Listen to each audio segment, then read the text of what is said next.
Sam, I think that the measures that we're seeing in localities around this district and around the nation reflects the failure that we've seen at the national level, because immigration policy is a national responsibility. I believe that we've got to have action at the federal level to address it. What that means is we need federal policy to establish security at the borders. We need to get rid of the hypocrisy we have in our immigration policy where we say that people should not come illegally, but employers keep on hiring them. So we've got to get our policy to establish the legal numbers that can come in that are consistent with our needs and hold employers responsible for only hiring people legally. And we have got to, for the people who are here, we've got to essentially require them to move to citizenship. It means that they may be at the back of the line, there may be fines to be paid, but we need to move them towards citizenship. I believe many of them want to, and we want them to be fully responsible members of our society. I think that is the safest and best way for our nation to move forward and to stop passing this on to localities who really can't handle it. Anyone that gives you an answer about immigration in less than 30 seconds is pandering for your vote. I mean, that's pretty much my basic argument. It's an enormously complex issue. So let me give you some anchor points, some basic points that I believe in the discussion that have to play in the discussion that I consider to be common ground. The fence across the southwest United States is arguably the second worst idea the Bush administration has ever had. It just won't work. It will cost us billions, and it's silly. Border security is a serious issue. I would take all the money for the fence in southwest United States and put it into port security to start. Second, it's a supply and demand issue.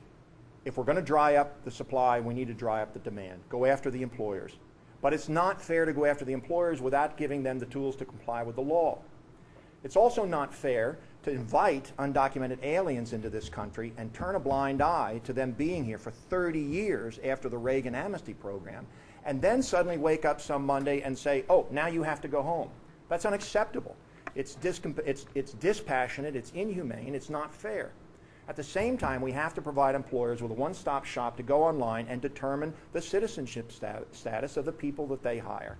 There's clearly a transition period called for, probably a 2-year period is what I suggest, and you need to lay out what will the rules be at the end of that 2-year period, what will the transition rules be, what specific things do you need to do, pay a misdemeanor fine, get to the back of the line, probably learn English, but we need to lay those rules out, and it's a federal issue that must be solved at the federal level.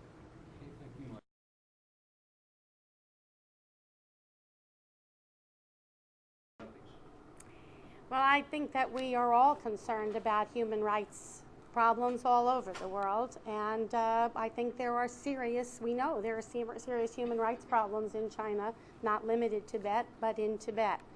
I would like to think there was something we could do that that might be around the Olympics that might make a difference there, but I think that the evidence that we have from the past is that participation or not participation in the Olympics doesn't make a change.